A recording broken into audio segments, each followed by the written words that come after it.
and when construction slows down, then they start thinking about some housekeeping items and thinking about that. Hey, we're ready to start exploring this. Okay, well, just because I met you, 6 months ago doesn't mean I'm going to forget about you.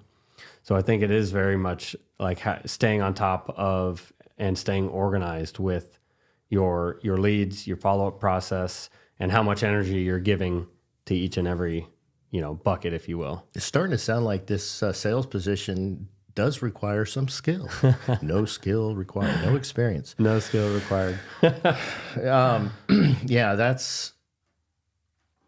we talk about... And I think real quick, and I think what kind of kept it on the hook is going back to, if you're in sales and you make a commission, you know exactly how much commission you can earn on each particular deal. And so, I think I'm a fairly patient person, impatient with certain things, of course. But then if you see, okay, I've got certain deals working that are high priority that I'm trying to close in the next week or the next month, but then you kind of have this pipeline that like, okay, this group of people or customers I can try to close next month and then the following, and they require a certain cadence. I think what is kind of the carrot on the stick is how much potential revenue you have without any new leads coming in for that month.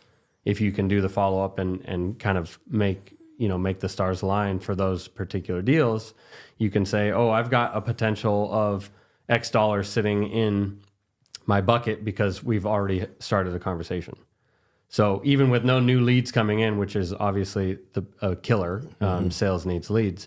But even if you didn't have leads, you could say, oh, I've got a potential to close, X dollars next month, next quarter, and in future that you can kind of work towards.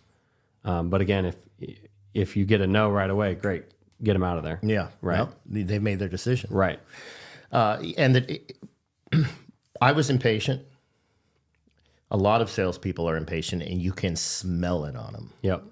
You're wasting their time. They haven't really put the effort in. I think patience seems to be a skill set necessary, especially when you have the pipeline, and not giving up on those, understanding where you are in each of these things.